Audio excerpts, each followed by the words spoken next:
I'm going to share my screen. Hopefully that all goes smoothly. Okay, putting up here something to play in the background while I'm talking, just to kind of frame the importance of forest cover and what's happened to forest cover over time. Thank you so much for joining us today. I'm Kristi MacDonald, Director of Science here at Raritan Headwaters, and I'm excited to have with us today Dr. Mike Van Clef. He is actually one of my favorite speakers on this topic, and we can't ask for more of an expert on the issue of forest health. And I'm just going to take a moment to talk here and frame his discussion in the terms of supply of clean water, the health of our rivers, streams, and lakes and reservoirs like Spruce Run and Round Valley, which are in our watershed region, as well as our groundwater aquifers. The truth is, we need all the forest cover we can get in order to protect this critical natural resource of clean and abundant water. So what I'm playing here in the background is actually something that came from Rutgers, Dr. Rick Lathrop and his team. They developed this really, I think, hard-hitting look at forest cover. We in New Jersey live in a temperate forest biome. So really, all the species and ecosystems here are based on largely temperate forests. But since colonization, and this map starts around 1600 with European colonization, we've lost a large portion of our forests, as you can see, as we go through time. We've had regeneration of forests happen, and then in around 1900, and then around 1972, we started seeing a lot of additional forest loss coming with urban sprawl. And we expect that to continue into the future. So preservation, restoration, and stewardship of remaining forests are all very crucial before we tip the balance further. And we have to make up for the loss of forests in making water clean and drinkable, and that's very expensive.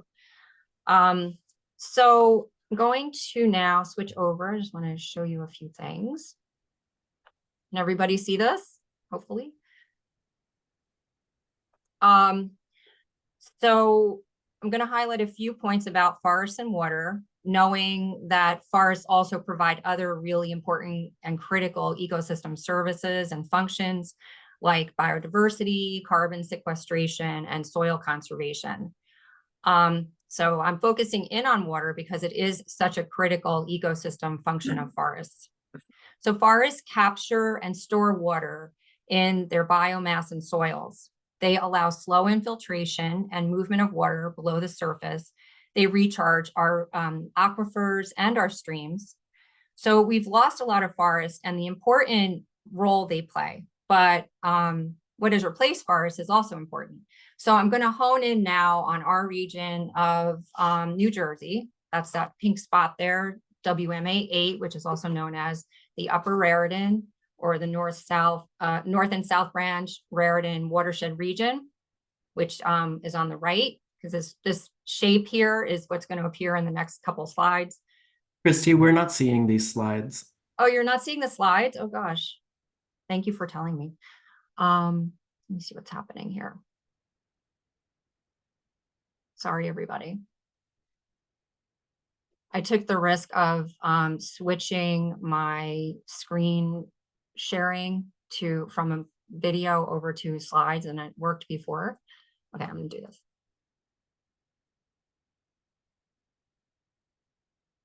There we go. Now everybody can see this? Yes? Yes. Okay, I see Tracy's head nodding. Okay, so I was talking about this, and sorry if everybody was wondering what I was talking about. This is the Upper Raritan region, and pink is WMA 8, which is the north and south branch Raritan River. We can see Round Valley Reservoir here. We can see Spruce Run.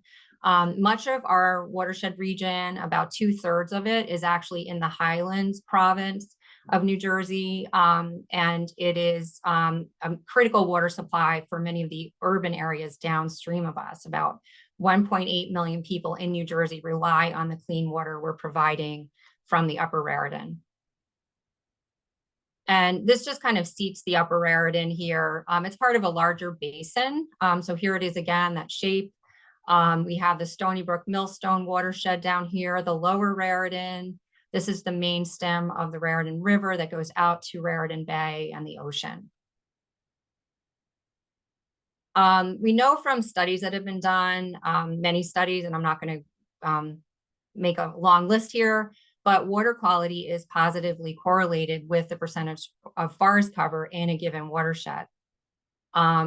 And according to the 2016 State of the Raritan report, that's when they kind of do a review of land use, land cover, water quality trends. Upland forest is decreasing in the Raritan River watershed. As of 2012, also, nearly 12,000 acres of riparian buffers were altered along Category 1 streams in the upper Raritan region. And we'll talk a little more about why that's important. So how much stormwater runoff does 1 inch of rain produce? So if we look at forests on the left and we have our parking lot and impervious cover on the right, that's what ends up replacing the forest is urban land use, agriculture, and they all carry with them issues that are going to impact the ability of the system to absorb that water and filter that water. So on the left, just some numbers here. When it rains, about 5% of the rainwater runs off wooded areas, and about 95% of the rainwater runs off of a parking lot, which is kind of the extreme situation of what we call impervious cover, where water cannot infiltrate into soil. It's covered by a pavement, and it runs off usually, and well, before I go to that, it runs off carrying with it whatever was on the land. So silts, fertilizers, pesticides, road salt, nutrients are all washed into our rivers and streams through our stormwater systems.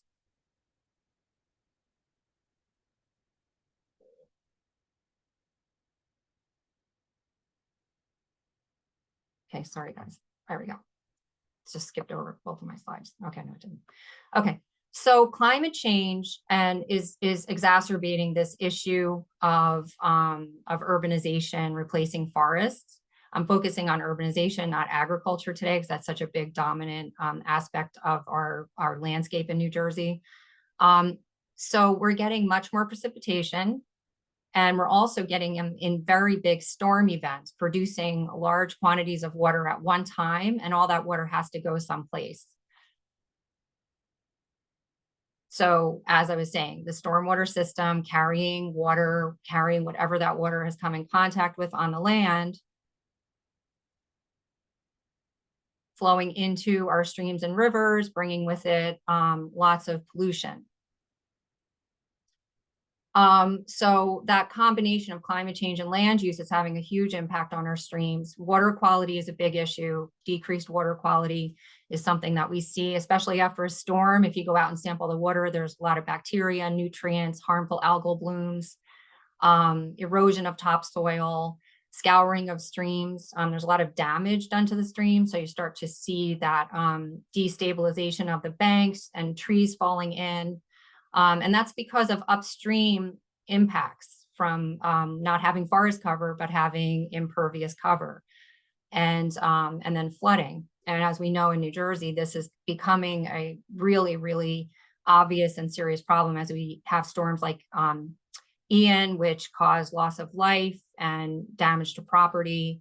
I think people are finally aware and waking up to the issues that we're facing and the need to build better, preserve forests, restore forests, and also address climate change. So this is a map of, or two maps. On the right, you see land use, land cover in New Jersey. The green is green for forests, and then you've got all that pink. As our policy director likes to say, that's lots of folks. That's where the people are, the urban areas, and then lots of ag, where we see the yellow areas. And then wetlands are that lighter green color.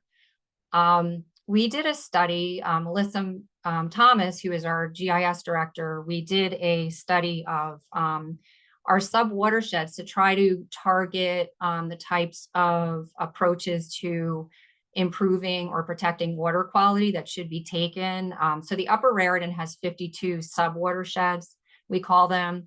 So they're smaller units, usually with streams or tributaries leading into the north and south branch. And we wanted to rank those based on whether they were in need of preservation. So they have forests, we want to protect those forests, or whether they're in need of restoration, where you have like lots of urban land use or lots of agriculture impacting the land. So we input a lot of water quality parameters into a analysis using GIS. And we also put in parameters associated with what would help to support water quality. And really what we got out of it was this nice spread between dark blue, which is areas in need of restoration activity, and when we say restoration, we mean restoring nature that we've taken away, like forests. And then the green areas, which are the areas with high water quality and more remaining forests. We had a lot of kind of in between, that aqua blue color. Those are areas where you have both opportunities. So we're trying at Raritan Headwaters and other organizations, we take many different approaches to conservation. And so these are kind of like the two extremes of what we're talking about, restoration versus preservation.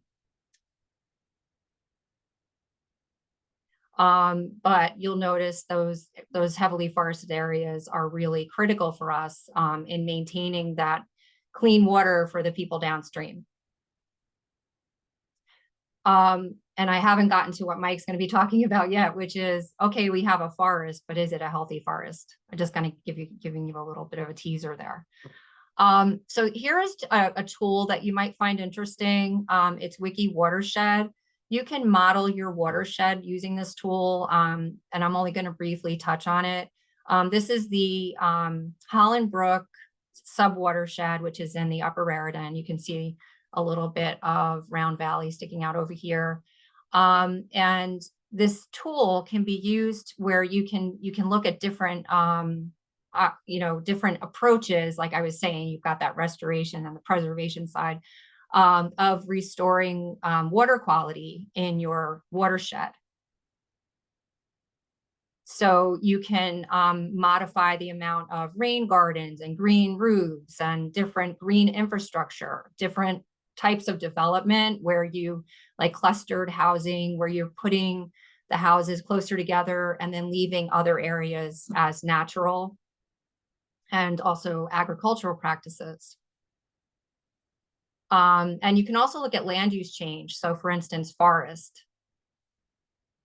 And so we're going to look at an extreme case where we just replaced all the forest in the Holland Brook watershed. And this is a model, so it's based on empirical data of how the different land, how much nutrients can be absorbed by different types of land use, and that type of thing. You can modify how much rainfall there is, because as we know, stormwater is such a big issue.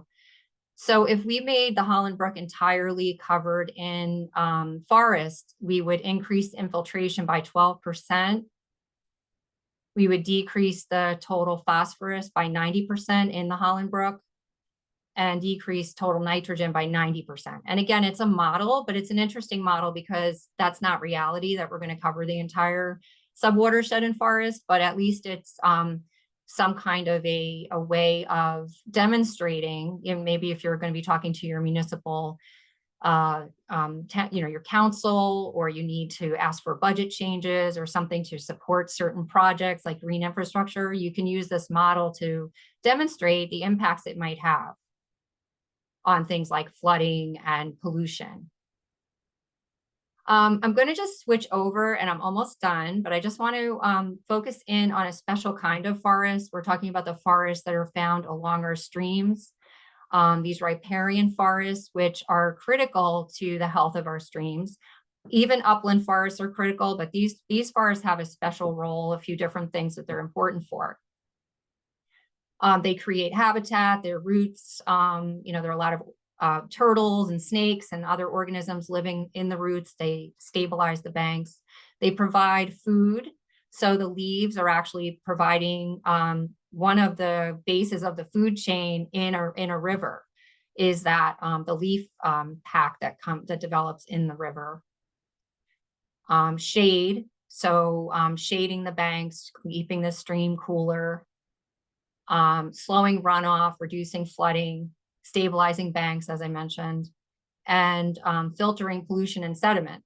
So instead of rainfall running directly over the surface, the rainfall is absorbed into the soils, held there, and as that happens, the plant is able to filter, and also the soil microbes are able to filter out some of these pollutants. We do protect these riparian zones, especially along streams that have higher water quality already. So there's 300-foot buffers along Category 1 streams.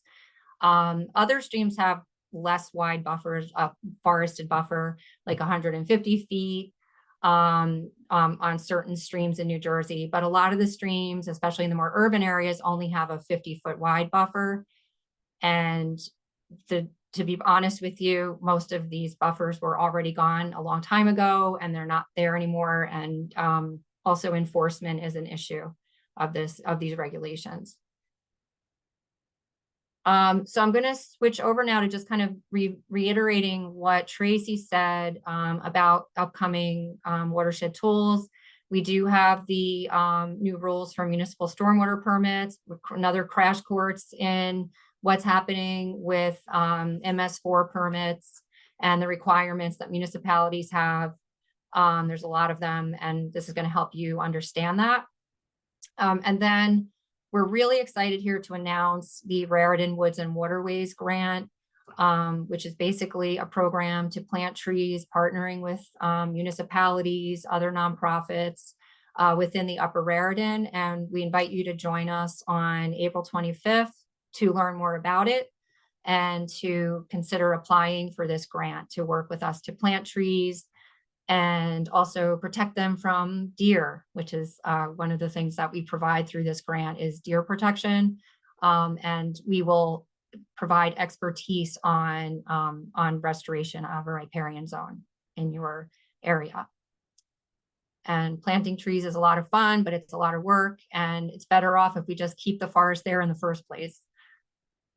Here's my contact information if anybody wants to contact me or shoot me an email, and I'll be here later if anybody has any questions about what I was talking about earlier. And with that, I'm going to hand this over to Dr. Mike Van Clef. He is the Stewardship Director at Friends of Hopewell Valley Open Space, where the New Jersey Invasive Strike Team lives, and he is also the Program Director for the Strike Team. Thank you very much.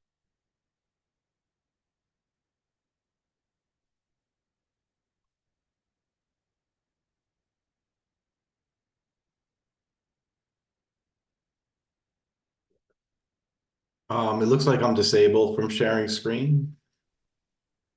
You should be good now. Sorry about that. No problem.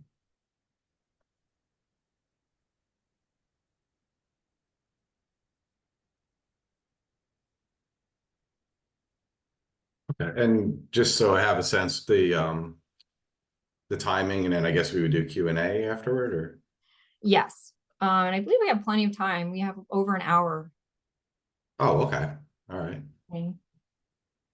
All right. So, all right. Well, I'll get going then. So I'll go through some of these slides pretty quickly to get to some more of the stewardship aspects, but I'll start with some background on the strike team. Here's our mission. These are the things we do, the types of things: mapping, outreach, eradication, and training. These are the strike team members here. We're all part-time. We have a great steering committee and a very, very helpful technical advisory committee that helps us list species. And since inception, this is what we've done as far as the basic numbers. So we searched a lot of land, found a lot of things, and eradicated a lot of things. But the point here, part of the point here, is this number is much lower than this number. So when you're doing invasive work, you have to be very cognizant of prioritization because you absolutely cannot get all of it. We have a grant with the Forest Service. I noticed some folks on this that are present here are part of this. We have worked with private landowners around the state and other conservation partners. And the strike team does a lot of work with contracts too, and these are a handful of the regular annual contracts. And we do lots of training and outreach efforts. So typically we have a couple dozen events a year and reach just over 1,000 people. This sort of plays into stewardship. There are also people on this call that I can't see all my screen here. Okay, let me get rid of this. Yeah, volunteer stewardship teams is what we call them, but they're groups of volunteers that essentially have adopted particular parks for stewardship purposes. So this is really, to me, one of the key strategies of maintaining or increasing forest health is we need more people doing it. I mean, just straight out. Even if you think about any level of government, any nonprofit, there really isn't enough stewardship activity to undo as much as we really need to do. And a great way for capacity to be improved is to have these volunteer teams. I won't get into all the specifics about them, but this is something to keep in mind, that if we think about improving the health of our forest, we're going to need more people, more dedicated people. And we have all this information on our website. And my goodness, I cannot seem to know where to put this thing. This is a summary from these groups of what makes a successful team. And like I said, we have all this on our website, but it really is just a matter of the bottom line is a good plan, good relationship with the landowner, and regular, predictable execution of things with 1 to 3 group leaders. And it really is amazing what the work that they have done and will continue to do out there. Go stewardship. So, part of this, I mean, especially for what I do, it's very easy to get caught up in all of the bad things. So it is very good to remind ourselves of the good things that are out there that we're trying to protect. So New Jersey has a great number of good things. 2,000 native plants, all kinds of good stuff. Federally listed bog turtles, metalmark butterflies, globally rare. We have good wild things like timber rattlesnakes and bobcats and bears. So, there's still plenty left. I mean, and it's sort of amazing, that graphic that Kristi showed with the forest cover changing from 1600. It's amazing these things all held on, the things that we do have. And they are present and deserving of our attention. So, from just the forest health, bottom line, this is what a healthy forest should be. It should have, these are ecology speak stuff, but the general gist is you have something from the ground layer, like trilliums and bellworts. You have regenerating trees and shrubs, and you have mature, trees. So basically, you have a healthy forest should have all of the layers, basically, from the ground all the way up. And just, I don't really know much, if anything, about, the watershed aspect of forest. I leave that to like Kristi. But one of the physical things that you have when you have this layering is you do slow down rain. And you're going to slow down the impact on the ground and increase the infiltration.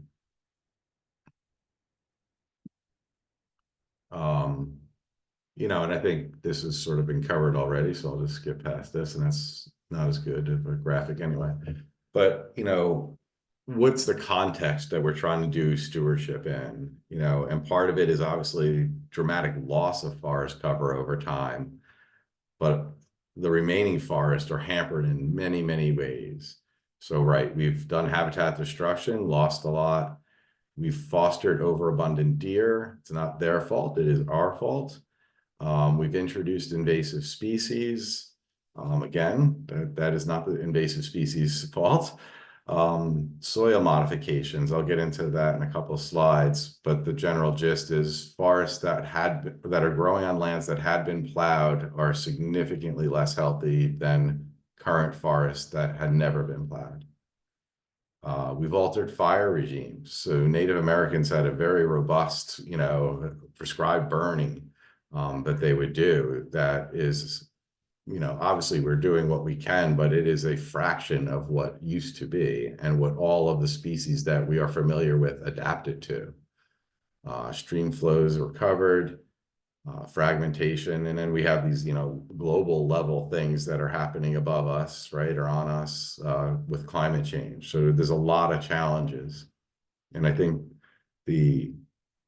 what stewardship does is say, okay, well, I can't undo habitat destruction. What can I do? And often what you end up with in stewardship, land stewardship, is, okay, well, I can't do anything about that too much now. This I can probably do something about. This I can do something about. I could probably do something about this too. So you start thinking, what are all the things that we've done wrong? And out of those things, what are the things that we could do something about currently at the scale of a park or a preserve? So the history of invasive plants, the timing of all this is really important for the context of understanding and doing something about it. So if you look at flora of, you know, studies of flora in the 1950s, for example, you'll find very little mention of invasive species. So you might find in the 50s, you know, maybe Japanese honeysuckle is the only notable invader. That would not be an uncommon observation 70 years ago. And then maybe some places a little tree of heaven, a little multiflora rose. Around the 80s is when it appears that things really blew up in that very bad way. So if you say, oh, barberry, stiltgrass, that's everywhere. Well, starting when? And it started around the 1980s. This isn't, in nature's point of view, this is a nano fraction of a blink of an eye. So things have changed very dramatically, very, very quickly. So the why, well, as it turns out, the explosion in invasive plants seems to track the explosion of deer. So pre-European settlement, the estimates are 10 deer per square mile. After nearly eradicating deer by 1900 through unregulated commercial hunting, there was a fantastic and highly successful effort to bring deer back, which was very warranted. We should not have zero deer. So over 70 or so years, basically, we had gotten back to where we were before Europeans came. So far, so good, but it exploded after that. So the exponential growth of the deer population occurred through the 70s, 80s, and into the 90s. I'm not sure how stable it is now, but it is at a very high level. I mean, how much it's growing, but it's at an extremely high level right now. So you could find in certain places well over 10 times the amount of deer that were here pre-European settlement. And contrary to what some people feel is like, well, we reduced the forest, so we jammed them all into the existing forest, so that's why there's more density. But that's just not true. The density of deer has gone up more than it ever was, and it has less forest to eat from, but it is also eating agricultural crops. It is also eating our landscaping and things like that. So essentially, we've created much better deer habitat than there ever was, and the fragments of forest that we have left are battered heavily. But to be honest with you, if there was no agriculture or landscaping, we'd have a massive deer die-off, because the forests are so stripped or filled with unpalatable species now that they're not sustaining the high deer numbers. It's the agricultural lands and our landscape plantings that are sustaining them. So, this chart is oversimplification, but it kind of feels like it represents most of what's going on. So if you have past agricultural land use and high deer abundance, that's where you have most of your invasives. If the opposite is true, there was no tilling in the past, and if you had low deer numbers, that's when you're going to get most of your native plants. And you can see this in deer exclosures in particular. So deer, I think I mentioned them already. But basically, this is what we would hope to see. A really complex forest makeup from the ground all the way up to the canopy. In areas where the land hadn't been tilled, you get what I refer to as an empty forest syndrome. So you have nada in the lower levels. The herbs have been removed, seedlings of trees and shrubs have been removed by deer, and they're just gone. So you have trees and nothing below. And, if you want to think about what the scale of what a healthy forest could be or not be, how big does the area have to be, and in what context? This is a tiny forest fragment in Milburn Township that has no invasives in the forest floor because it had no agricultural tilling history. So that kind of says something. Where you have a tilling history and tons of deer, this is the worst case scenario, the infested forest syndrome, where things that are palatable to deer can't grow, things that are unpalatable to deer, which are the selection of non-native plants that deer don't eat. Deer do eat non-native plants, but the ones that they don't are ones that have a higher probability of becoming invasive. So this could be, basically total collapse, where the vine cover gets so dense it drags down trees and the deer keep new trees from forming.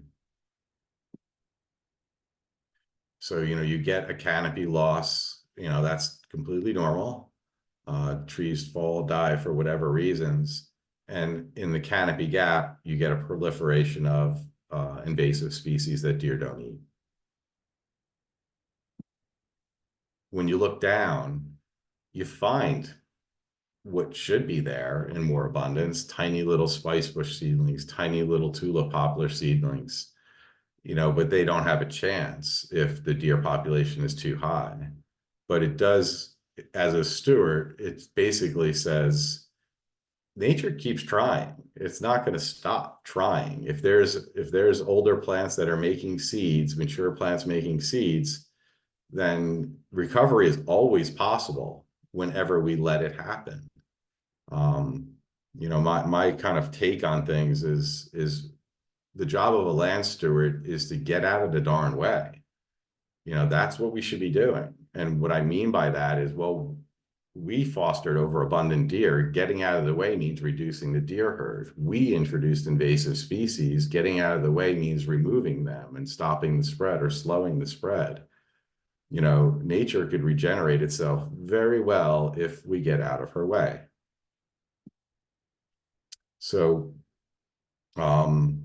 deer density numbers, just going over that again, it's, 10 is the historic amount. There's also some research that says that Lyme disease, the cycle of Lyme disease crashes when the deer density drops that low. Deer vehicle collisions drop off precipitously, and then you actually start to have healthy forests.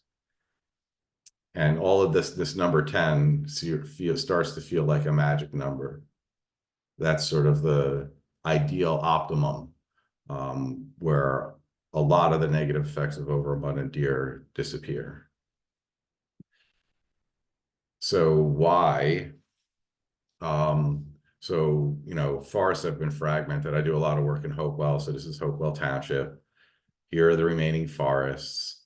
And, you know, as Kristi showed on the bigger graphic of the entire state, the entire Hopewell Valley would have also been green in 1600. It would have been completely forest. So we fragmented forests. Deer love the edges of forests. These areas in the middle are agricultural land and developed lands, which foster deer populations. And then we have excellent deer habitat.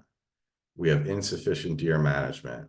So there's still some of that throwback from, you know, through the 1900s, basically, where, you know, you didn't want to take does because you were trying to grow a population. Well, now we have a tremendously large population. It is now fine to take does. But, you know, that's sort of not necessarily where everyone's at on that.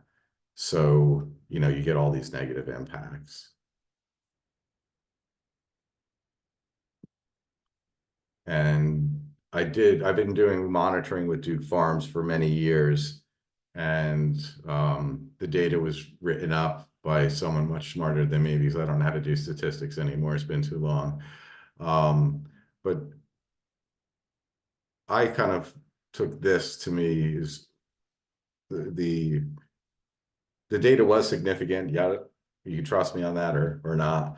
But this is the how things change and how we might expect them to change if we can improve things. So Duke Farms has had a stellar deer management program for many years.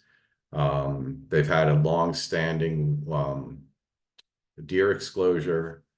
So we know we're not going to get rid of all invasive species. So how do things change when you do it right?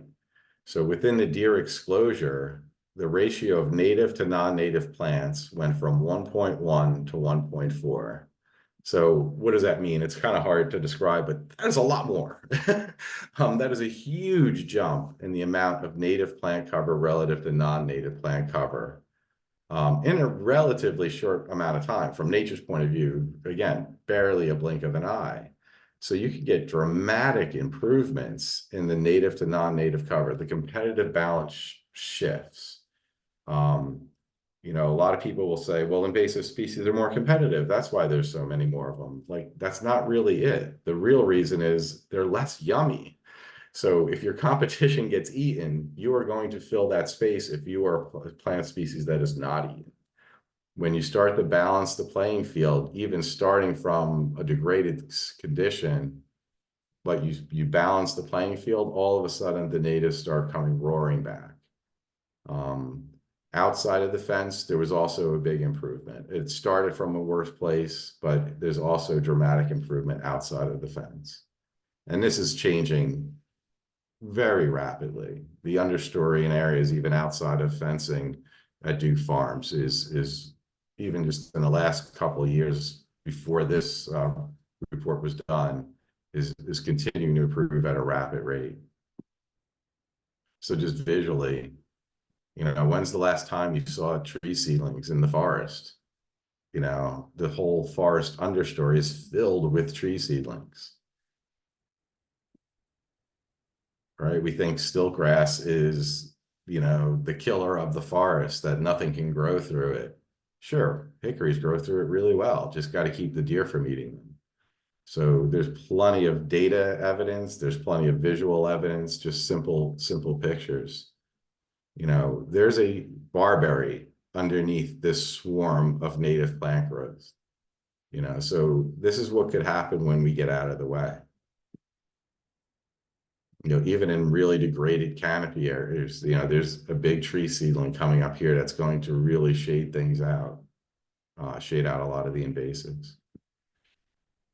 Here's another, you know, barberry lost in a sea of native plants. You know, so not a drop of herbicide, not a drop of stewardship other than addressing overabundant deer, and things can get better really, really fast. Spice bush with fruit. So, I think that's sort of my take-home lesson from Duke Farms is a lot of recovery can happen. Not that managing deer is easy, but if you have the ability to reduce the deer herd, your forest is going to snap into shape much, much faster, or it gives it the ability to snap into shape. So invasive plants, the basic definition, just repeating myself here, but I do that a lot. Deer don't eat them. So they have the weedy characteristics generally. So they're tolerant of wider variety of light levels and soil types, and they mature quickly and produce lots of seeds. None of that would much matter if they were getting eaten by deer. So they would be hampered. They're freed because of an overabundant deer herd. And this gives you some sense of the numbers. 10,000 introductions, 1,000 of them are established. About 50 are widespread invasives, and about 100 are emerging invasives. So the problem can get significantly worse. If we went from 50 to 150, we'd be in obviously much worse shape. This is more numbers. I'll skip that. And then where climate change starts to kick in, the folks at University of Massachusetts Amherst have done a lot of great work in the recent years, and they've dubbed the word sleepers. And basically what it means is there are non-native plants in our landscapes that have been held back by a colder climate or a normal climate. And they grow fine in your garden. You could plant them, they'll grow fine, but they had no chance in a natural area. They just weren't adapted to the colder winters or the season length and things like that. But some of these things are already waking up. And English ivy is a perfect example of a sleeper that has been used in our landscaping forever, and is now spreading very rapidly into our natural areas. In South Jersey, you can see whole forest floors covered with it, and then climbing up the trees, of course. In North Jersey, not as vigorous, but you could find plants establishing from seed just about anywhere in the state. So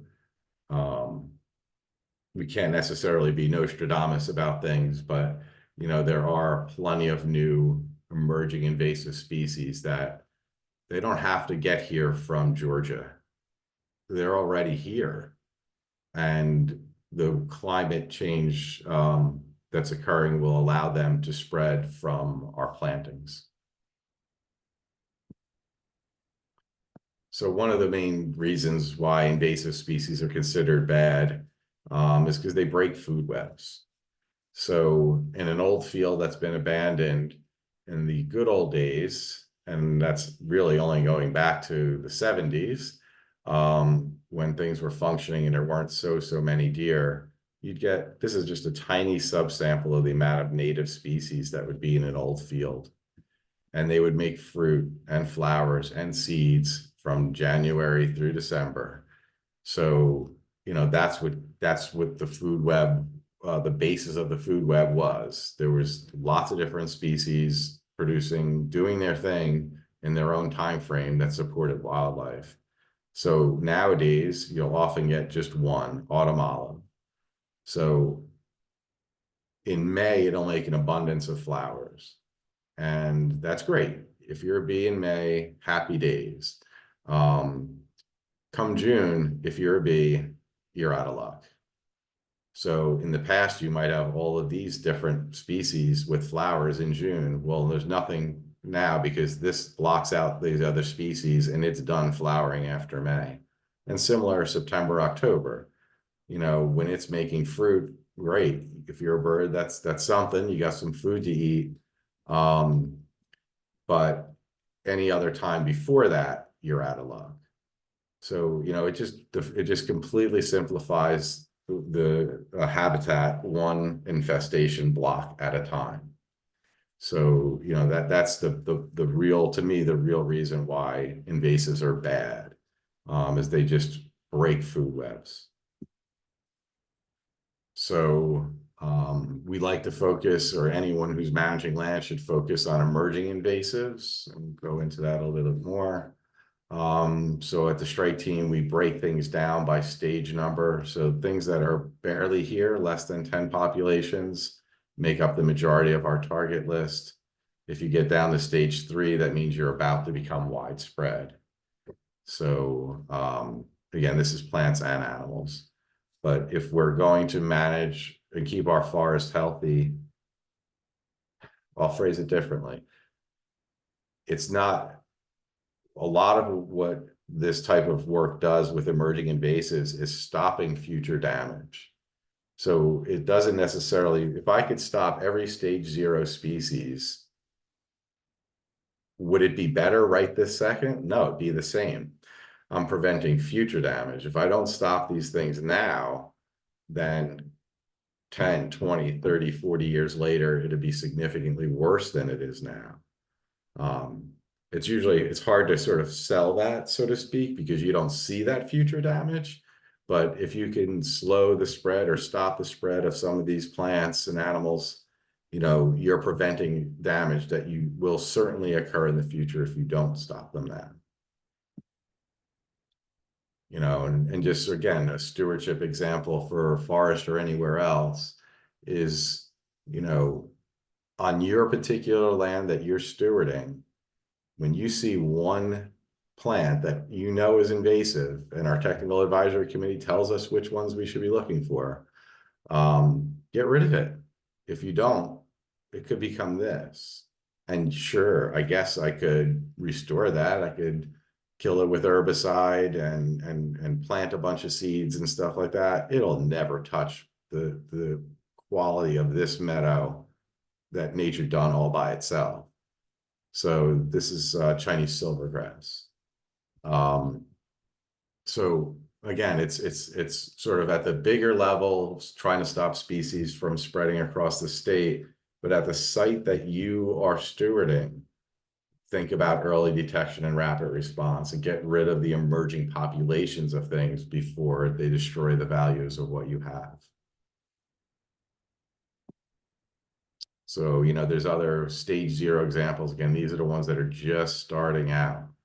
So sickleweed is one, as far as we know right now. We were told there was one population, saw its risk and got rid of it immediately. And so far, so good. We haven't heard of another one yet. Japanese spirea, it has that slow creep feel about it. It's getting out there a little bit more, a little bit more, a little bit more. This does appear to be a cultivar that is no longer cultivated. It is sort of a taller, leggier one as opposed to the more compact ones that are being sold now. But the cat's out of the bag. These things are out there and apparently able to spread on their own. But we still have a good chance on it to keep it tamped down. So there is proposed legislation. I will spare you all the details. We are hoping, we thought it had passed in December. Unfortunately, it was vetoed, and we're hoping that this will come back and get passed as soon as possible. And it would restrict the sale of 30 species and establish an invasive species council that would be able to evaluate all of the species that have invasive potential. So it really is something we need to be doing. We would be state number 46 out of 50 to have some kind of legislation on invasive plants if we were to get ourselves together and pass this thing.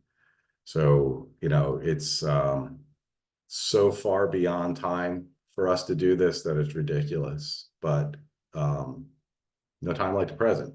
Let's try not to be state number 50.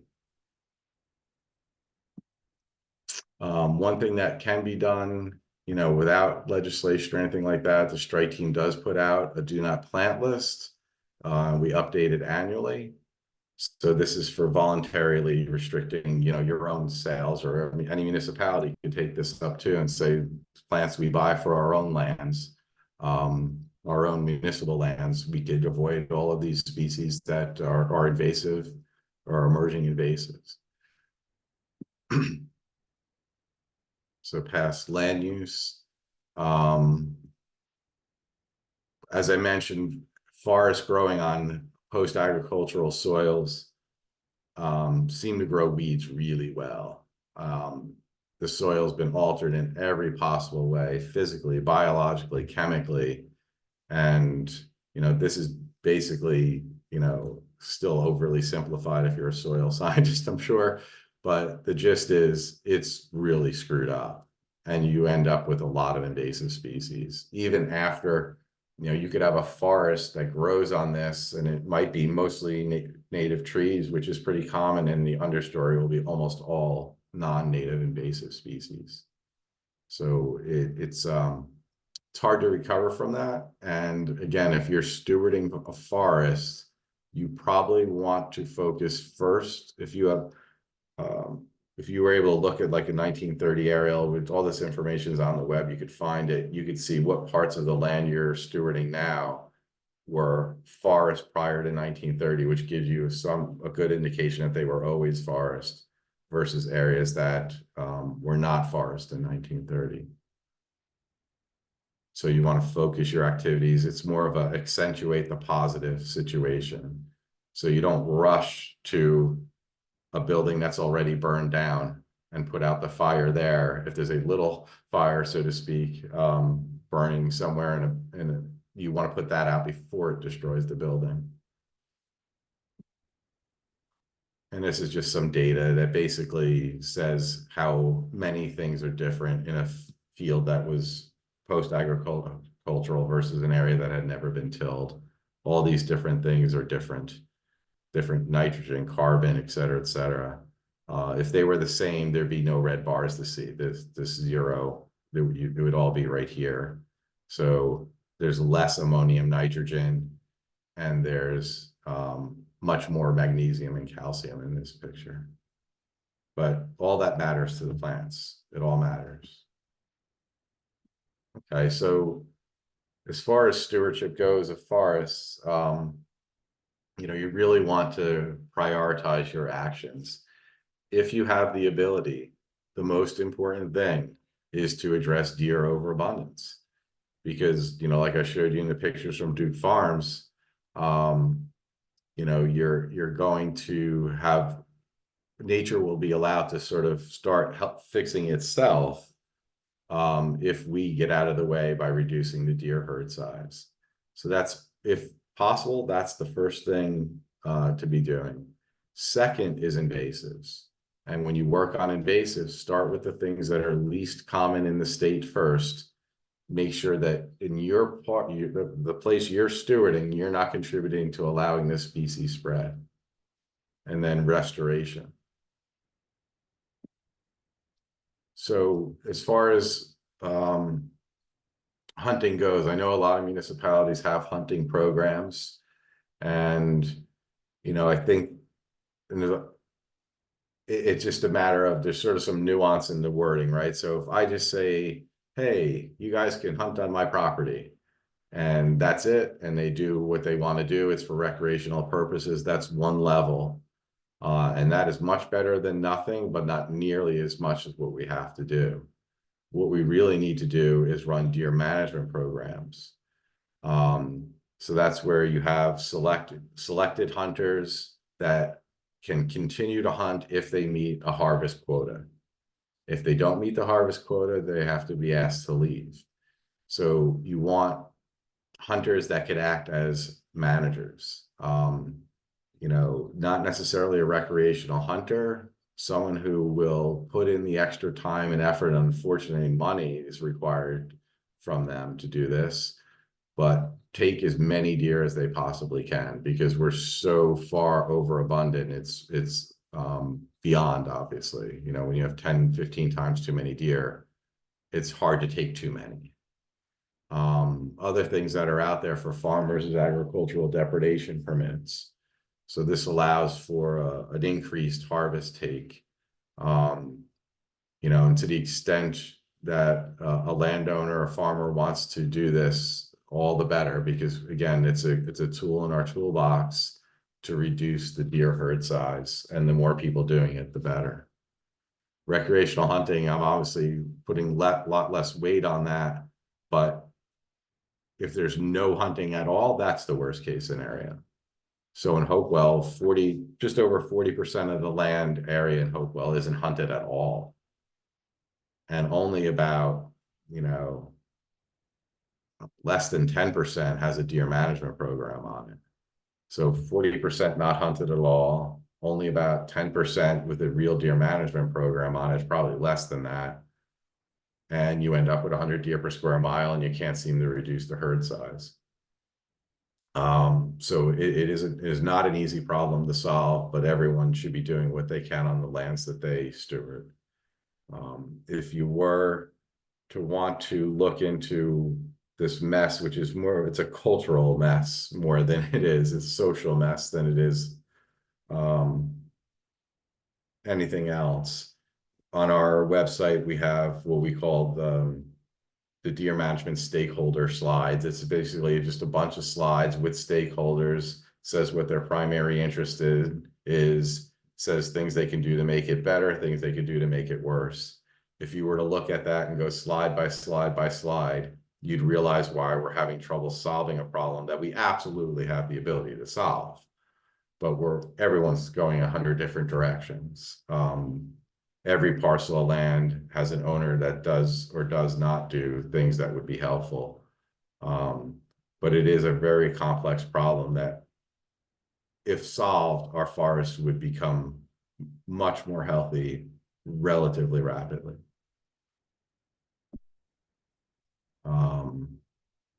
And this is sort of a cautionary tale. This is my data from the program that I run in Hopewell. So I started the program and say, okay, guys, I need you guys to take a bunch of deer. If you can't take a bunch of deer, you have to leave.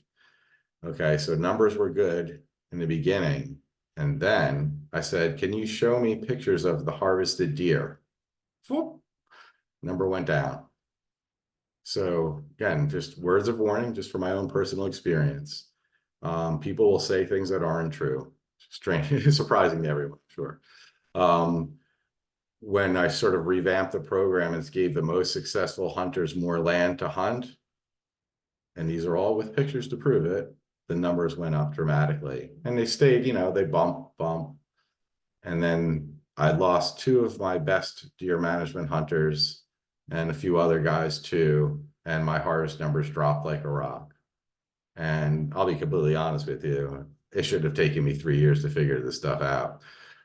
So this spring I've been recruiting new hunters, and we're going to revamp the program again, and let's hope we have the same pattern of this happening again. But it is really hard to find management hunters that are willing to put in the time and their own money, unfortunately, to buy all of the gear and the bait and the gas to transport and everything else. It really is hard to get people to solve your problem for free. So oftentimes I advocate for people to start considering the fact that we can't ask hunters on their own dime and with all of their own time to solve our problem. It's just not fair. We really do need to think about, if we want the herd size to go down, then maybe we need to pay for that to happen.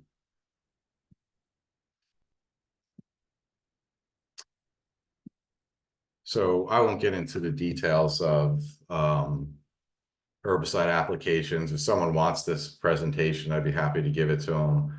But the general gist is, don't apply herbicide if you don't know what you're doing.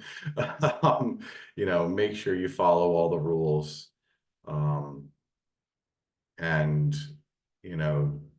like I said, you could look at these slides if you want to, or go to the pesticide control program website, but people should not be. I am a firm believer that we need herbicides to control invasive species. I am also a firm believer that whoever's doing it should be trained and should be careful.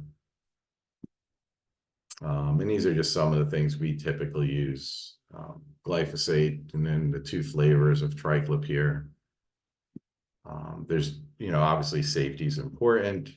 There's different methodologies, foliar spraying, and they all have pros and cons. Foliar spraying, cut stump applications, which are precise but slow, basal bark applications, which could be very fast relative to some other things and still very targeted.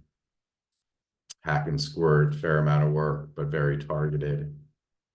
And if you're interested, every species, the strike team puts out a list of all of the target species. And it says, here's, several different methods you could use to kill this target species. And then you can go to this chart and say, okay, well, he told me to try FS1. Well, that means this percentage of glyphosate, this percentage of triclopyr. And we have a table that's associated with this that says it'll be this many ounces of this plus this many ounces of this to a gallon of water. So again, we're trying to make it, if you're going to use herbicides, make sure that whatever method you use to apply them and whatever formulation or mixture you use is one that's going to work. And it is not better. Well, if you said use 5%, what if I use 25%? No, don't do that. 5% will kill it. Don't use more than you have to. So we have this really handy table out there that we use in-house all the time. We encourage others to use it as well. If you wanted to track what you're doing, we have a smartphone app, the EdMaps app. And yeah, that's it. We want to do Q&A. That'd be great.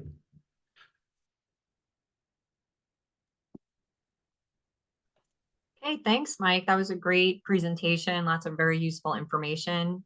And as you could see, Mike has a lot more he could talk about. So if anybody is interested, you could reach out to him. He gave his contact information, and we will be sharing the presentation as well. But if anybody wants to ask a question, we have a lot of time left. We can try to address things now. You could type into the chat.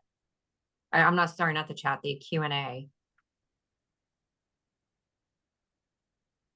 Yeah, usually when I talk, my presentations go longer because I take questions throughout. So now I feel like, oh, I'm done and there's plenty of time left. So please ask questions now.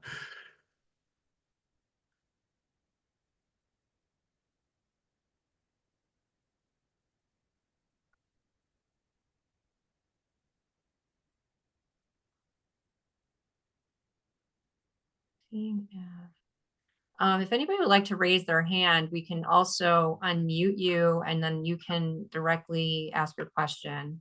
Otherwise, you could type it into the Q&A and we'll read it there.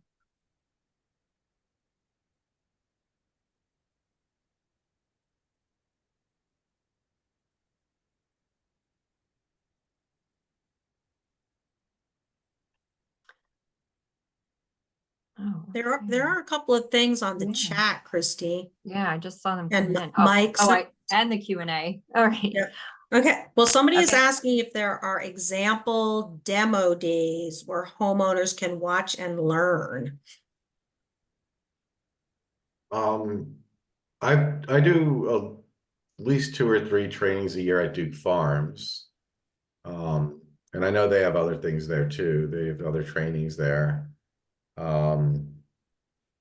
So yeah, it's limited, but we do have some training days. We're also not necessarily training in that sense of like, this is what a sprayer looks like. This is how you mix the stuff. But we have upcoming stewardship related things on private lands, one in Hardwick, one will be in West Amwell, and another one will be in Monmouth County, the Monmouth County Parks folks. I could share dates of that stuff, but That'd be great. they're not necessarily a training, but we are doing training at Duke Farms, 2 events coming up in May. Wonderful. Tracy, we have someone who would like to speak. Why don't Julia Summers from the Highlands Coalition is here. We would love to have her speak. Can I'll you have her to unmute speak. her? I Great. did. Thanks. I actually have a question, Mike, that nobody has ever explained to me, and this is a fire question. Okay.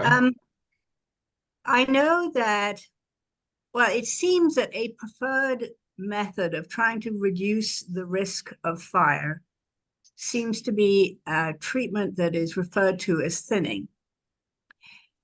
And yet thinning, it seems, is now being proven to dry out the forest floor and make it possible for the wind to move more quickly through the forest. How is the thinking about fire and so on, especially in the Northeast? I know it's very different out west, but in our forests, and we just had a fire yesterday, apparently in the Delaware Water Gap. Oh, yeah. Yeah, 30 acres. So I'd love. I'm by no means an expert at fire. So it would be really hard to give you an actual answer to your question. I mean, all I could say is that fire was a regular part of our landscape for thousands and thousands of years. It was a regular practice of Native Americans, and for various reasons, and probably, you know, I should sort of stay in my lane, so to speak, on that. But all I know is that fire is a natural part of our landscape, and that's really a lot of what maintained oak hickory forests. And that was part of the survival of Native Americans, to maintain oak hickory forest. So I don't know, you know, the thinning or the not thinning and the speed of the fire, that's beyond my knowledge. Well, thank you. And I did have another question, which was completely different, Okay. which is my yard. I've got every invasive you can imagine. But the English ivy is suddenly poof, taking off. Yeah. Any recommendations of the best way to start getting at that? It's kind of, it kind of depends on, is there stuff mixed in with it that you want to keep, or is it just pretty much completely taken over? No, it's climbing up the trees. Oh, okay. Well, as far as so there's two levels of control, I guess, to think about. One of them is keeping them from climbing up trees or bringing them back down. To bring them back down, I would suggest you would cut them, you know, close to ground level. And wintertime would actually be best. And you dab herbicide on the cut stump, you know, and that'll keep it from immediately coming back up. But if you have growing up a tree and it's all over the ground, you're probably gonna have to do more than one technique. So you might do what I just described as the cut stump treatment. You would also do a foliar spray on the stuff on the ground level. And ivy's a little bit specialized because, you know, it has that waxy leaf. It's way waxier than most leaves. When we do it with the strike team, we use a special surfactant. So that's it's like a specialized soap that you use in all herbicide applications where you're spraying leaves, but we use a surfactant that's particularly good at breaking down the wax on ivy. Because believe it or not, it's like, you know, if you just spray herbicide onto a leaf, it'll just sit there on the top. The plant will never bring it in. The wax will keep it out. But if you soften that wax up, then the herbicide gets into the plant. And I'm not a salesperson recommending, but a clean cut surfactant from Arbor Chem works. I'm sure there's other ones, but that's just what I know and what we use. And you would use glyphosate herbicide. And we have guides. So that is one of the species we have, you know, on our list. So we have guides for I should check your website. Yeah, and you could reach out to me anytime. I'm always happy to talk about killing invasives. Okay. Well, I've got plenty of that creeping plant that's all over the place. But my tall things grow right through it, and so, you know, I don't get that upset about it. Right. Yeah. And if you do have anything growing among it that you don't want to hurt, you could spray, you know, late fall through winter. You know, since you have an evergreen plant, you could spray when other things are dormant and it won't hurt them. So timing could be used in your favor to kind of separate things you want from things you don't want. But yeah, there's no doubt the ivy is just, it's only going to get worse as things get warmer. Okay, Mike, we have a question from Amy Green, Raritan Township. What can be done to improve soil conditions in post-ag soils? Yeah. I mean, once the forest is on it, there's not too much you can do anymore. There's no, well, the shortest answer is there's nothing at scale that could really be done. You know, so in one case where we had a field that was just abandoned and we were doing a forest restoration, we used, you know, I talked to Leslie Sauer, and Jean Marie Hartman from Rutgers had done research on this sort of thing in the past. So you could add sulfur pellets. You know, that's one way to deal with the pH issue. The soils are also really low in organic matter. So adding raw wood chips is a really good idea. Incorporating them in. And then we also did deep chisel plowing. So you get a plow layer that's whatever, 8 to 10 inches below the surface where the plow doesn't go, regular plowing doesn't hit. If you use a subsoiler, you could basically break up that compaction layer so water gets through it better. But those are just some things to address some of the problems, right? So compaction is a problem, use a subsoiler. pH is a problem, use sulfur. No organic, and almost no fungi in the soil, add raw wood chips. So obviously you might, if you had a good grant or something like that, like we did that one time, you could do one place, but overall there's not much we can do except wait. And when I talked to a soil scientist, when that crazy flow chart that I had on there came from a conversation with a really good soil scientist. And I said, okay, well, this is all horrible news. How long until it gets better? And he paused and said, at least 1,000 years. So we're going to be living with this for a while, obviously. Well, all of us will be. Well, from our point of view, we'll be living with this forever. But yeah, it's not going to fix itself anytime soon. A kind of related question of practical aspects of how to go about stewardship is what is the most effective strategy for a homeowner with less than 1 acre of woods to restore their forest?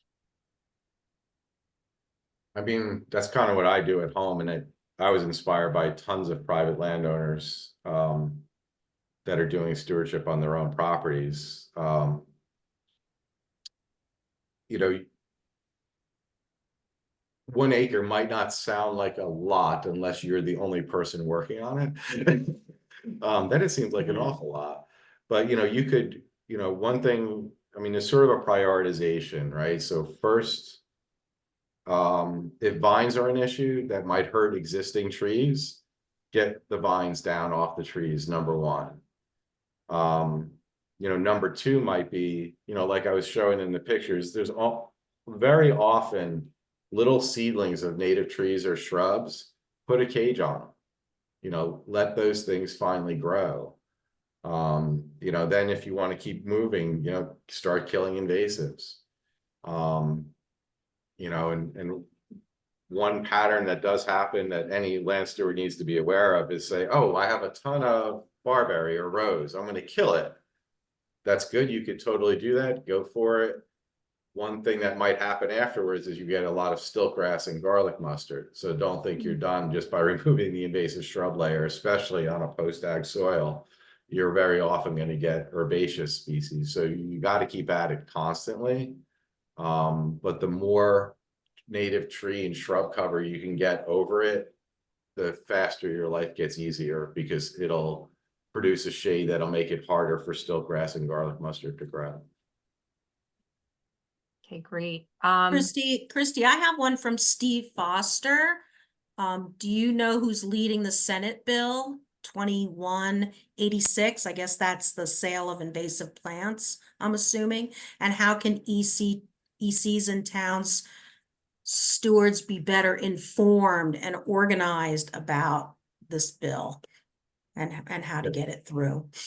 Senator Smith and Greenstein are the two that introduced it. And I'm sorry, that number is from last year because they had to reintroduce it this year. But that is a Smith and Greenstein bill introduced by them. And they're working with DEP. I mean, I'll spare you all the details because I don't really know them all either, but they're working with DEP to modify the legislation. I just hope that happens soon. Yeah. Yes. Here's a really good question, related to all this hard work and the amount of people we need to help with it. We have a question from Bernadette in Mendham Township on the EC. She's wondering, do you need volunteers, Mike? I could tell her we do, Raritan Headwaters does, but Mike really does because he's statewide. And what kind of commitment would you want? So the strike team doesn't often directly work with volunteers. We absolutely can, and if people want to, I'd be happy to have them work with them to figure out a project that makes sense to them and to us. A lot of times, to be honest with you, I refer them to the volunteer stewardship teams that I know about. So on our website, there's a Google map and you can see where these groups are.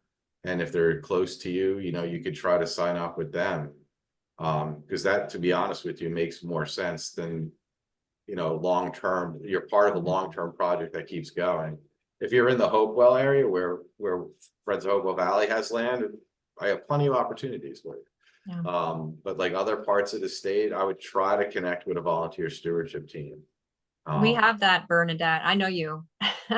I'm going to be in touch. Our Edward Whitehead is the stewardship manager for Raritan Headwaters, and we do a lot of stewardship. And our restoration coordinator, Robert Lucas, is recruiting volunteers to help with tree plantings this spring if you want to help with that. So we'll be restoring riparian buffers.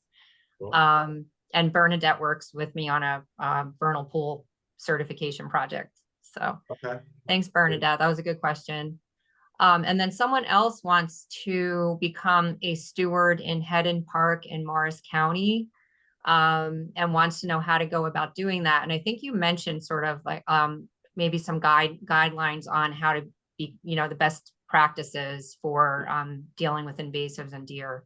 So maybe how would they go about becoming a steward? So Rutgers has the environmental stewards program. That's one thing to consider. Duke Farms has a master ecologist program. Those are both good ways to learn a lot. I'm sorry, there's a mower running in the background behind me, so I missed the first part of what Kristi said. Oh, I think you mentioned, so this is William Roberts who asked the question, by the way. You mentioned something before on one of your slides, which was sort of the guidance. It looked like you give something on your website that gives guidance on how to become a steward or what your recommendations are for stewardship. Okay. Yeah, that was the how to have a good volunteer stewardship team. I think that's the slide. But yeah, we have that on our website under volunteer stewardship teams. And We'll again, put your if you website wanna- up again. And if you want to learn specifics about becoming a better steward, volunteering with these groups is one good way. And the trail conference has people, and clearly Raritan Headwaters has a lot of things going on, but depending on where in the state you are actually at, there's groups to come join up and learn from. Let's I see have here. one. I'm in the chat. Oh, I'm in the chat. I have one from Deb DeSalvo.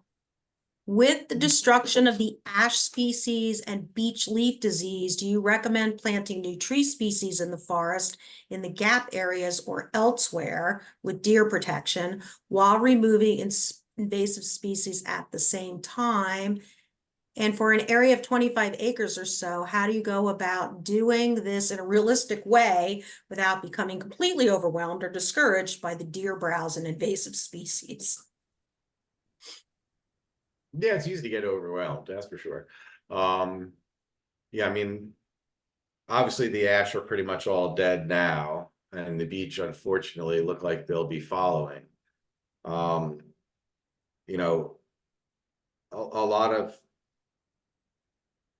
I mean, the forest compositions are going to change in these places. You know, again, number one, the same answer pretty much. Number one is if we reduce the deer population, existing tree seedlings of other species will have a chance to become the new canopy species.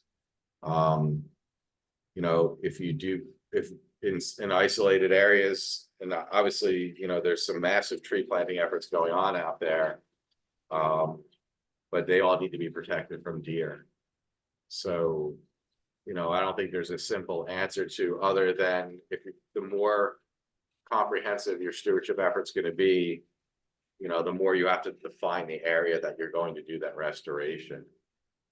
But yeah, protecting existing trees, and removing invasive species or what's gonna be needed, on these forests that were dominated by ash or dominated by beech. I mean, the ash forests are already, it's pretty much too late. The canopy has died and the understory is just chock full of invasive species.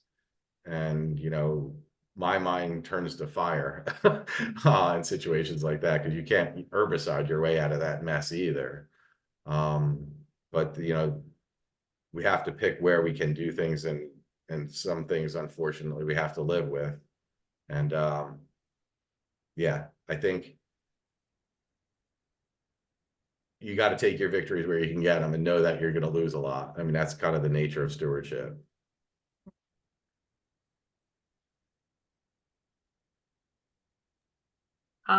So I wanted to follow up with a question about what you mentioned of like we're dealing with large forests, area that we're trying to think about the potential to restore, and it seems overwhelming. So how do you feel about fire, and have you used it much in removing invasive understories in our forests? I haven't. Morris County has done a fair amount of burning relative to other groups. Mercer County has done more burning than other groups. Obviously the state burns in some areas. I anecdotally, well, I'll tell you one thing first. I have tried to get fire, but the Forest Fire Service is overwhelmed with requests and not enough people to do it. So I haven't been able to get fire on my preserves that I'm stewarding here in Hopewell. But what seems to me in those really heavily invaded, even vine covered understories, you could burn your way to a point where you actually have access to them. So one burn typically doesn't kill a lot of species. But if you had a forest that was so dense that you couldn't walk through it, and then you burned, now you could walk through it, and now you could herbicide the things as they resprout. So, there's sort of that wholesale clearing aspect that fire could be used on really invaded properties. So Jay Kelly's doing, the research that really needs to be done right now to figure out what fire does exactly to what species exactly. Because some get stimulated by fire, others get suppressed by fire. But again, I mean, to me, I think we have to realize that fire is part of our forests, and was for thousands and thousands of years until after colonization, and we stopped it. And we should probably use fire as much as we possibly can to restore the system that all of our plants and animals adapted to for thousands of years. Great, thank you. Excuse me. So I have a couple other questions that are related to each other from the Q&A, and then we can switch back over to the chat, because I know people are coming in and we're about to run out of time. We have about 2 minutes left, but we can see if Mike can hang on for a couple minutes for anybody who has extra time and has questions they really want answered. But these are related to deer fencing. David Landry and Edward Ing wanted to know if a deer fence isn't practical, how useful are smaller scale types of netting, tubes, exclosures? And also, what about deer fencing in general for a homeowner or on a smaller scale? Do you see that as a practical tool? So the scales makes it different. So if you bought like a standard New Zealand woven wire fence on whatever 4 or 6 inch diameter posts that pneumatically get banged into the ground. That's usually out of reach for most typical landowners.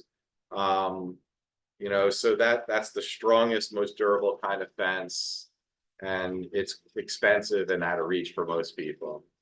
You could do mini exclosures, but again, you're protecting a mini area with a mini exclosure. You could put cages around individual plants, but that's a lot of cages. You know, so there's combinations of things you can do. I do a ton of deer spraying. So I have 2.5 acres and I deer spray it every 3 weeks from May through September. And it's amazing how many things come up just by doing that. I also have individual cages. I also have mini exclosures.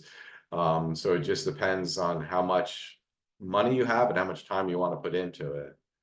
But you know, exclosures aren't the solution on any major scale. They're really meant, they can protect particularly valuable things. And the more money you have, the bigger area you could fence in, but it's clearly not the real solution. The real solution is to lower the deer herd size. Because fencing is awfully expensive. I keep thinking about, you know, a lot of these climate change goals and planting trees, and you guys are running into it too. You obviously have to protect the trees that you're putting in. Just think how many more trees you could have bought if you didn't have to stop to buy the deer protection. How many more can go in the ground in the same amount of time it takes to build the fence and put it around the thing? You know, so we need to plant lots and lots of trees, and we're hampered by deer basically in the expense and time it takes to protect these trees from deer. First of all, probably if we didn't need the fences, we wouldn't need to plant the trees either, because nature would plant them all by themselves and they would keep growing. But you know, we're in this weird situation that deer are costing us a ton of money and limiting our climate mitigation strategies.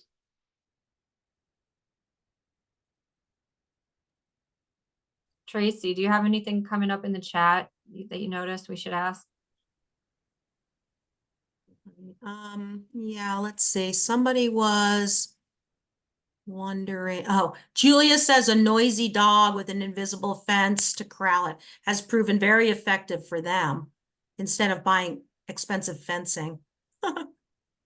New Jersey, okay, let's see. No, wait a minute. Here, one How to about slow lesser down celandine. lesser celandine. How do you slow down lesser celandine? Not easily, impossible. It really is a freight train for a tiny little plant that doesn't get more than 3 inches tall. It's quite the freight train. You know, it has long-term underground tubers and seeds, and it flows in water and spreads downstream very easily. It is now seems to be the undercarriage of every commercial lawnmower and spreads it from one lawn to the next lawn to the next lawn. You know, if there ever were a species that seems impossible to stop, it's this one. And it also seems to be adapting. It's not just on floodplains. You could find it in more upland areas too. So it's a tough one. I mean, the only thing that makes it not better, but less worse, is that it is ephemeral and it's only a few inches tall. So it's not going to stop an oak tree from growing, but it will kill violets and Virginia bluebells and lots of other things. And I'm sad to say I don't see a real practical way to deal with it. Oh, somebody raised their hand, Kristi. Oh.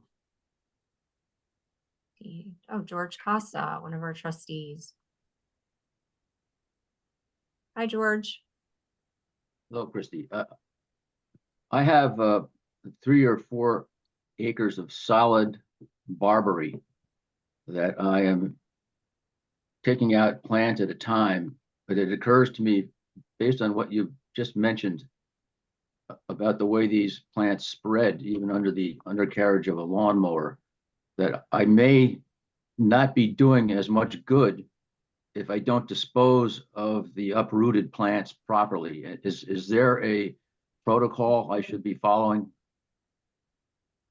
For barberry, Yeah, I'm sorry, that the mower in the background seems to be mowing in a circle repeatedly. It doesn't seem to be good driving away. So you're treating barberry and you want to make sure it doesn't spread from after you cut it? Is that what you said? after I pull it out by the roots. Okay. Yeah, I mean, typically, if you've done that, there's very low chance that even if it's laying on the ground, that it will reroot and keep growing. You know, so for the most part, just pulling it out and laying it down will mostly work. If you could, some people hang them in branches until they dry off. But for the most part, if you've ripped it out of the ground and you lay it back on the ground, the odds of it coming back are extremely low. So if you did 20 bushes, you know, there's probably a less than 1% chance that any of them will reroot from what you pulled out of the ground. The more likely scenario is that a piece of broken root that didn't come out of the ground when you pulled it will resprout. That's the more likely scenario. Well, that's good news because that cuts some of the work down. If I can just Yeah. pull them out and leave them, then they don't have to haul them away and find a place to bury them, I guess. Yeah, I mean, I get that question a lot, you know, and that generally is my conclusion, is just let it lie, because the amount of time you spend moving it or cutting it up or getting it out of where you pulled it out from, you could be pulling more. Yes, exactly. Yeah, so I totally am in favor just generally just leaving them where you treated them. Thank you. Mike, we have a question here from Mara Tippett, our executive director of Raritan Headwaters. She just wants to make sure we cover a couple things that are important for municipal leaders to. She wants to know where can they go to find a good list of native tree species that can be included in their tree removal and replacement ordinances? I think the Highlands Council has a list. It might have been a previous staff person, and I don't know how accessible it is, but I know I saw a list maybe not terribly long ago, but at the Highlands Council had a list of recommended native species. I know that.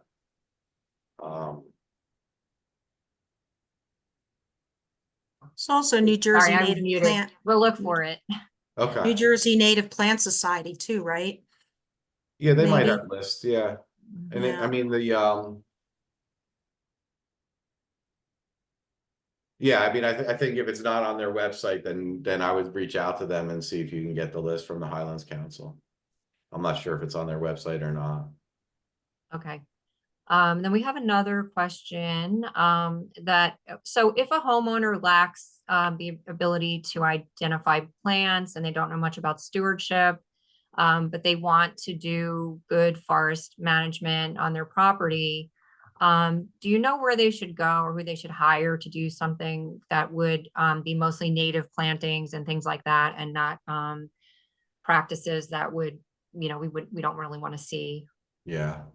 I mean, there are, and probably Native Plant Society has aggregated them, but there's really a dearth of people that know how to handle the request you just made. You know, there's many landscapers that, you know, do the mow and blow thing, but they don't know anything about native plants. And it's really a problem. So in Hopewell, with Friends of Hopewell Valley, we have what's called a community conservation program. And part of my job is to go to people's houses and make recommendations, which native plant you could put at what part in your property. And that's great. And we have a bunch of people in it. They're the DIY type. They're the ones that are going to go and cut all those invasives by themselves and plant all those natives by themselves. But, you know, what we found is that when people need help, there's really no one to recommend. And we're trying to rectify that now. We were trying to follow some leads, but it's really hard to find And some of the native, landscape designer folks I know have similar problems where they can come up with the designs, they know which plants to use, but it's hard to find someone to execute and even harder to find someone to maintain their plans. So I really think it's a huge problem for private landowners, that many of which want to do good, but they don't have the ability, they don't know what to do exactly, which species where, and they might not have the time to maintain. The community conservation program we do in Hopewell, we were found by a group in Massachusetts that was aggregating other programs around the country. And this isn't just a problem here in New Jersey. It seems that everyone is having this problem around the entire country. Is there's the whole totality movement and everything else, but there's a nuts and bolts aspect of this and a time and effort aspect to this, and people need help.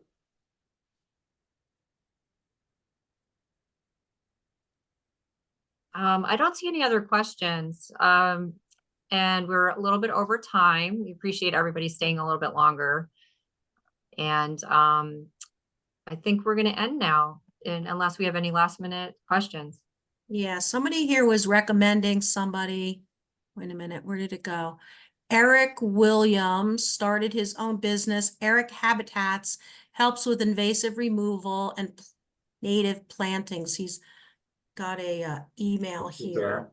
I'll write it down and I could send it to everyone.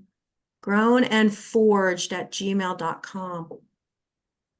Foraged@gmail.com.